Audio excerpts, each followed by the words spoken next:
자, 오늘 이 출애굽기 2장의 제목을 말한다면, 자, 영적으로 제가 해석하는 거예요.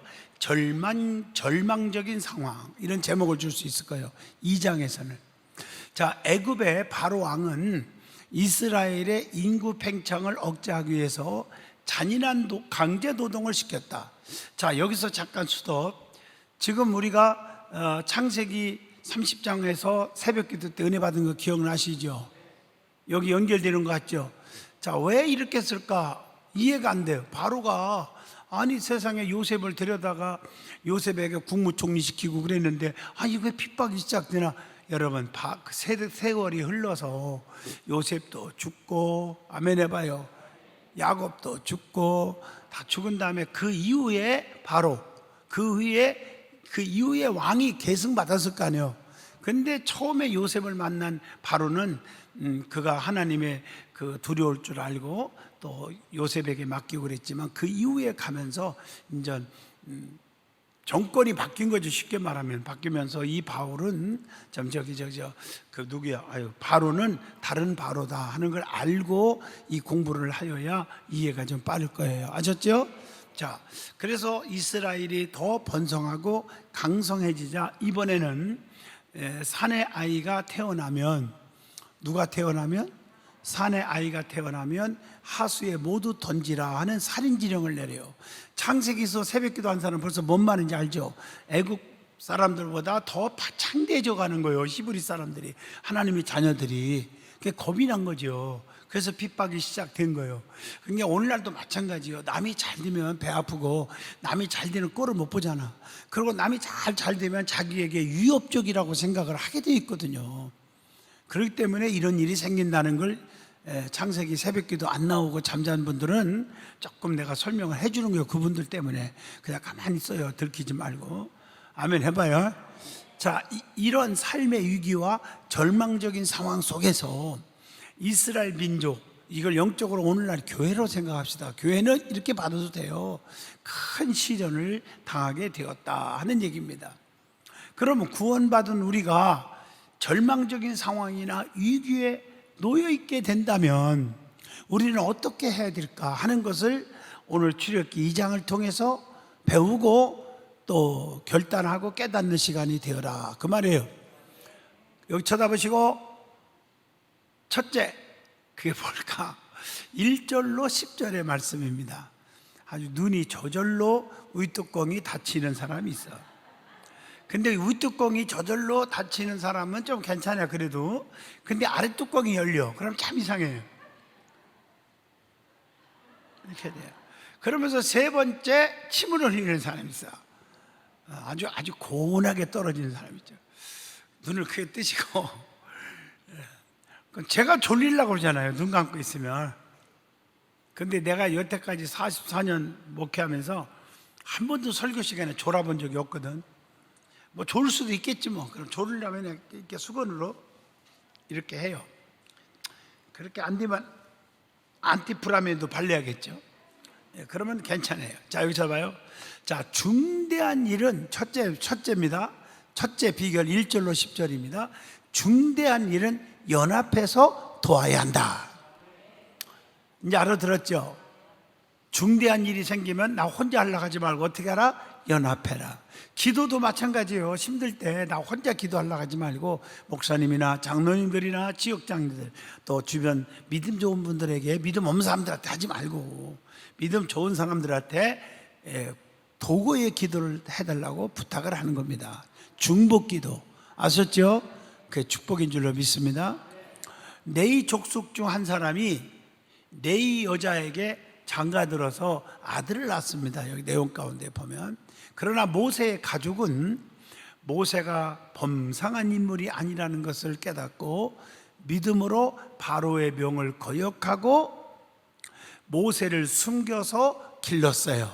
2절에 아셨죠? 그러나 더 이상 기를 수 없게 되었어요.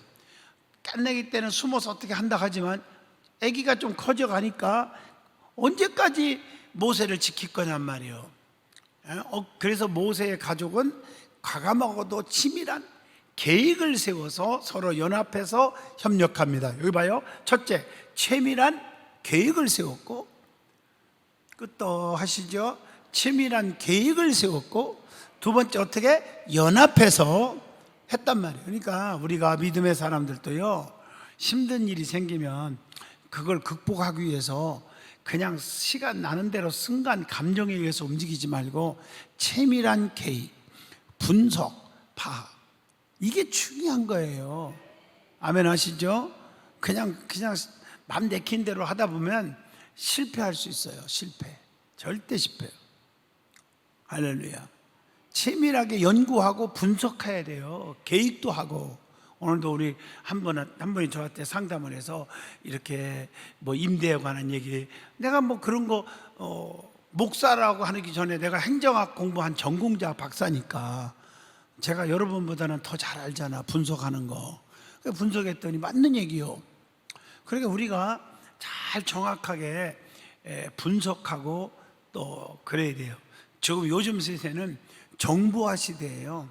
이렇게 코로나가 막 전 세계적, 우리나라뿐 아니라 번지고 있고요.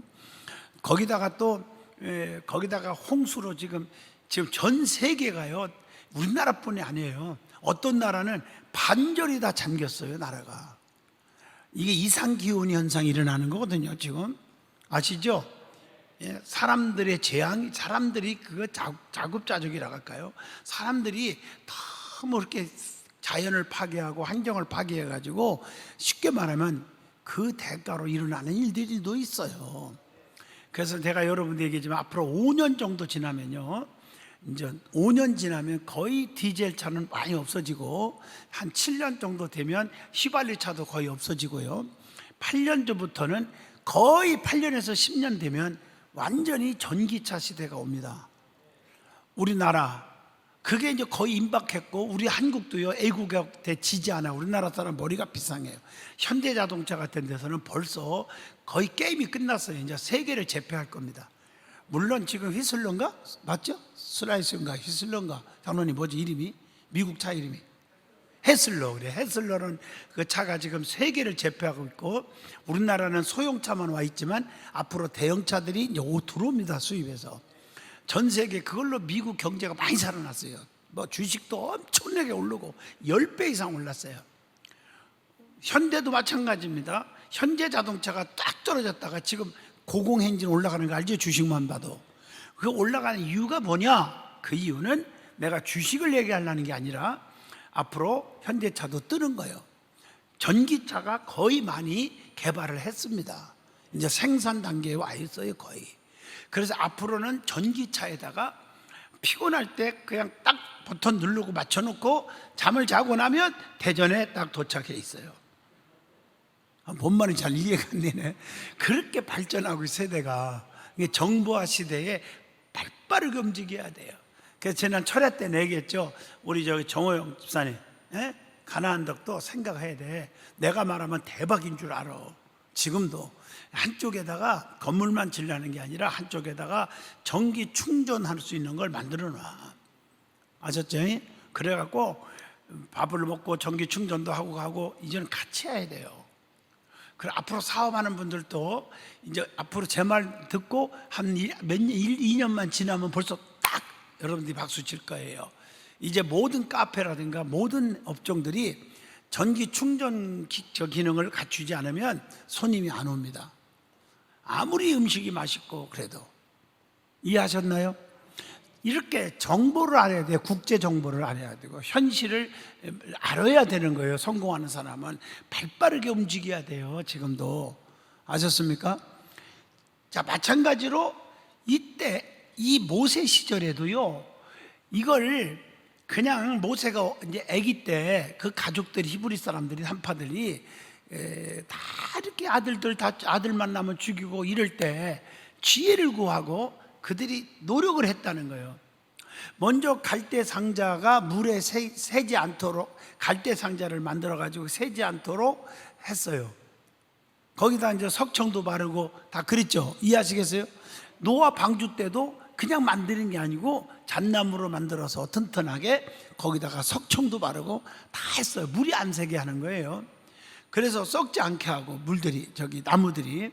그래서 물이 새지 않도록 한 후에 그곳에 모세를 놓고 어떻게 해요? 하수에 뛰어노죠. 십계라는 영화에도 나오죠, 이게요? 네, 나옵니다. 이게 하나님의 인도하심을 구하는 거예요, 하나님 앞에. 자, 우리가 할 수 있는 건 여기까지. 최선을 다해서 세밀하게 갈상자를 만들어서 아기 모세를 넣고 다 띄워놓는 거예요. 그 다음에서 하나님이 인도하실 거다, 하나님이 이야기를 구원할 거다 하고 기도하는 거죠. 그래서 모세의 누이 미리암이 아까 얘기했죠, 세심하게 준비했다고. 그 갈대, 그 누이 미리암이 그 갈대 상자가 어떻게 되는가 하고 4절 보세요. 그 상자에 들어있잖아요, 모세가, 아기가. 그렇게 줄줄 따라가면서 이렇게 어떻게 되는가 하고 망을 본 거예요. 그때 그때의 바로의 딸이, 공주지요, 바로의 딸이 목욕하러 나왔다가, 그러니까 이것도 보면 꼭 그때 또 목욕할 게 뭐예요? 또 왜 아멘 안 하죠? 그렇죠. 매일 거기서 목욕하고 365일 하는 거 아니잖아요. 대답 안 하는 사람은 365일 목욕탕에서 사는가 봐. 그게 아니잖아요.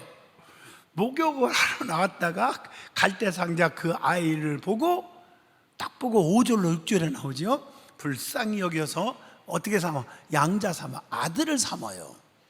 아들을. 그래서 그 절제 아기가 누구 됐어? 공주의 아들이 된 거예요. 아멘. 그 거대한 나라의 공주의 아들이 됐다니까. 이를 지켜보고 있던 모세의 누나는 용기를 내갖고, 이것도 세밀한 계획 속에 나온 거예요.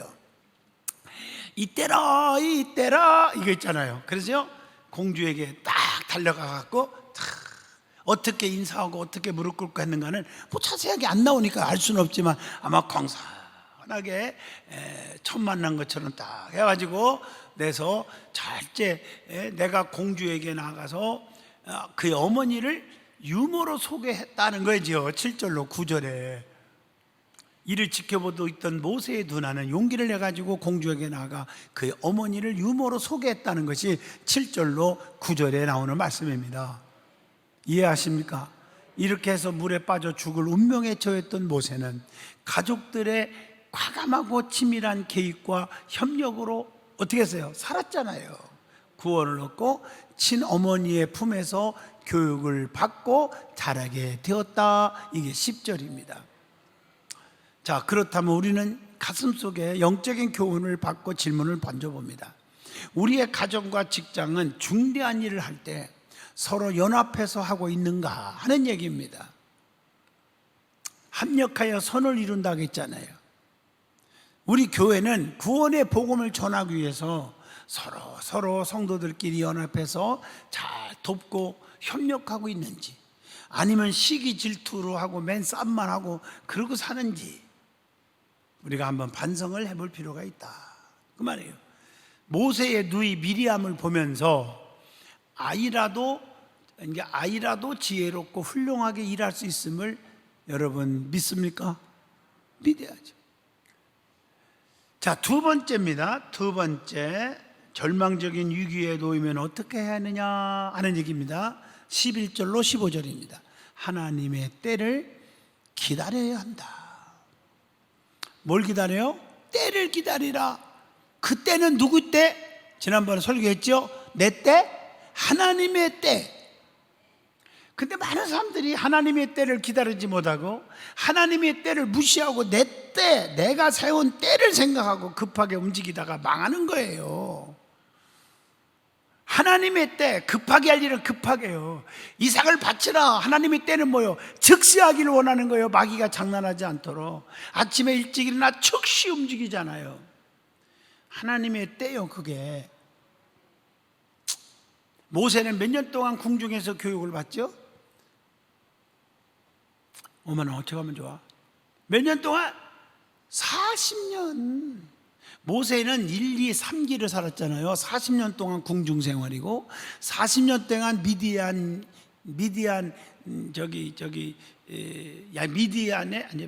양무리를 치고 있었다. 목동 노릇한 걸 40년이에요. 그리고 80세에 뭐 받아요? 사명 받아갖고 능력받고 사명을 감당해요. 그래서 120살에 가신 거예요. 이해하셨나요? 그걸 알아야죠. 기본인데. 그러나 장성한 모세는 자신이 이스라엘 자손임을 잊지를 않았어요. 알죠? 어머니지만 유모로 가서 젖을 먹이면서 너는 히브리 사람이다, 너는 하나님의 족속이다, 하나님에 대한 신앙을 넣어주었다는. 여러분, 정말 자녀들에게요, 젖을 먹이면서도 커서 교육시킬 때도 뭐라든지 하나님의 신앙을 넣어주고 하나님을 두려워하는 마음을 넣어주고, 예배가 얼마나 귀하고 주의 종이 얼마나 귀한지, 주의 종 가슴 아프게 하면 길이 안 열린다, 이런 것을 어릴 때부터 가르쳐야 되는 겁니다. 이게 안 되면 나중에 망하는 거예요. 이해하시면 아멘. 그걸 철저하게 한 거예요. 히브리 민족 사상을 넣어준 거죠. 그런데 어느 날 애굽 사람이 자기 동족을 치는 것을 봤어요. 자기는 공주의 아들이니까 엄청나게 화려하고 그러지만, 그러나 내면적인 피는 하나님의 피가 흐른 거죠. 복음이, 아셨죠? 선민의 그 피가 흐른 거죠.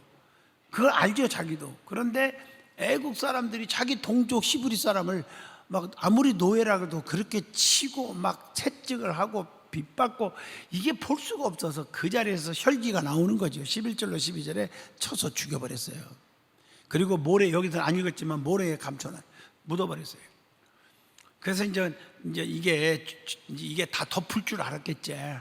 그런데 그 이튿날 나가보니 자기 동족끼리 싸우고 있는 거예요. 히브리 사람들끼리. 왜 싸우냐? 13절에 나오지. 이렇게 물어봤어요. 그랬더니 동족들이 뭐라 했어요? 그냥 미안하다 그러면 좋은데 누가 너를 우리의 구원자로 세웠냐?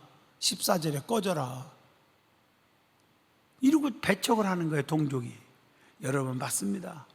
신앙생활 하면서 자기들을 도와주고 의분을 가졌던 모세에게 히브리 사람들이 그렇게 배척을 한 거예요.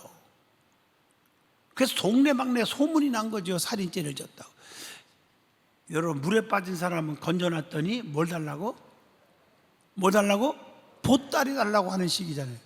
여러분, 기업하는 분들은 잘 이해할 거예요. 장사하는 분들은. 맞죠? 정호영 집사 같은 사람은 뭐 더 잘할 거예요. 사람을 이렇게 채용하고 기업한 분들은요, 목사의 심정을 이해하는 각도가 좀 많아요. 이해하시겠죠? 어떤 사람들은 그렇지 못할 때가 많잖아요. 그동안 그렇게 했던 사람을 배척을 하는 거예요. 이 소문이 알려진 거예요. 자기 동족 때문에 모세가 힘들어진 거예요. 더. 물론 모세는 아무리 그랬다고 해서 애굽 사람을 죽이면 안 되죠. 물론 그렇지만 죽여서 깜짝같이 모래에 살살 덮어갖고 이렇게 감춰놔서 이제 끝난 줄 알았는데, 이 소문이 세상에 퍼지면서 어디까지 들어가느냐? 궁중에 바로 왕까지 귀에 들어간 거예요. 그래서 바로가 가만두나요? 저놈 봐라, 어느 편이야 이거? 이래가지고 모세를 죽이려고 하는 겁니다. 이 소문이 알려지다 바로는 모세를 죽이려고 했는데, 모세는 절망하고 15절에 어디로 도망갑니까? 광야로 도망가 버립니다. 준행랑을 쳤어요. 그래서 모세는 절망하고 광야로 막 도망갑니다. 15절 말씀입니다. 이게 우리는 여기서 모세의 성급한 태도를 보게 되는 겁니다. 자기 백성을 구하려는 모세의 의도는 좋았지만 하나님의 때에 하나님의 방법으로 하는 것을 몰랐다, 이겁니다. 예수님도 30년을 기다리며 때가 되자 예수님 자기 자신의 사역을 시작했다물 마가복음 1장 15절에 나오잖아. 때가 찼고 하나님의 나라가 가까이 왔으니, 그때부터 이제 회개하라 하고 복음을 믿으라 이렇게 전했다, 그 말이죠. 자, 세 번째입니다. 절망적인 상황과 위기에 놓이면 어떻게 해야 하느냐. 16절로 25절의 답이 나옵니다. 자, 이것은 뭐냐면요, 자, 세 번째가 원하지 않는 일이라도 우리는 어떻게 해야 한다? 내가 원한다고만 아니라 원하지 않아도 충성을 해야 한다, 그런 교훈입니다. 자, 모세는 바로 왕, 애굽 왕 바로를 피해서 정처 없이 망명길을 떠나 어디로 피신합니까? 미디안 광야로 피신을 합니다. 그곳 광야에서 그는 이드로의 딸 누구? 모세의 부인 누구요? 십보라라고 하는 사람, 여자와 결혼을 합니다. 그래서 그 이드로의 딸과 결혼해서 이드로의 집에서 처가살이를 하게 돼요. 16절 21절 처가살이 하는 거예요. 처가살이. 이드로가 장인이요, 처가살을 하게 돼요.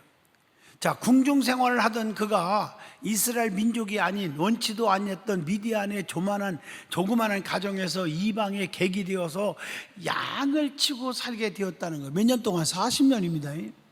궁중 생활로 우리도 현재 행하고 있는 일이 잘 되고 있지 않고, 잘 되지 않고 말이에요, 그 생각과 예상을 못했던 원치 않는 일이라 해도 하나님의 인도하심을 믿고 살아야 된다는 교훈을 줍니다. 그리고 어느 곳에 있든지 현장에서 맡은 일에 헌신하고 충성을 해야 된다 하는 교훈도 여기서 줍니다. 왜 그렇습니까? 이 기간이 가장 중요한 트레이닝하는 기간이에요. 훈련하는 기간이기 때문이라는 거죠. 요셉은 믿음으로 사는데 원치 않게 애매하게 고난을 받았어요. 창세기 39장 13절로 23절에서도 나왔죠. 모세 보세요. 그는 원치 않는 곳에서 원하지 않는 일을 하면서 쓰라린 세월을 보내게 된다는 것을 우리는 알아야 합니다. 그 기간에 그는 애굽의 왕자라는 화려한 껍질을 벗고 진정한 자아를 발견하게 됩니다. 그리고 자기의 의와 이상, 자기의 열정은 온전히 파괴되고 순수하게 하나님의 뜻에 복종하도록 빚어지는 기간이 되었다. 훈련받는 기간이 되었다. 몇 년? 40년. 그래서 때가 되자 모세에게 하나님께서 모세를, 이스라엘을 뭐로 사용하신다? 지도자로 사용하신다는 게 23절로 25절의 말씀입니다. 여기까지 이해가 되셨죠? 우리는 하나님께 쓰임받기 위해 준비하고 있는가 하는 질문을 던져보고요, 그렇다면 우리도 내가 원하지 않고 예상치 못한 일이 있을지라도 맡은 일에 충성하고 헌신해야 된다고 하는 교훈을 준다는 것입니다.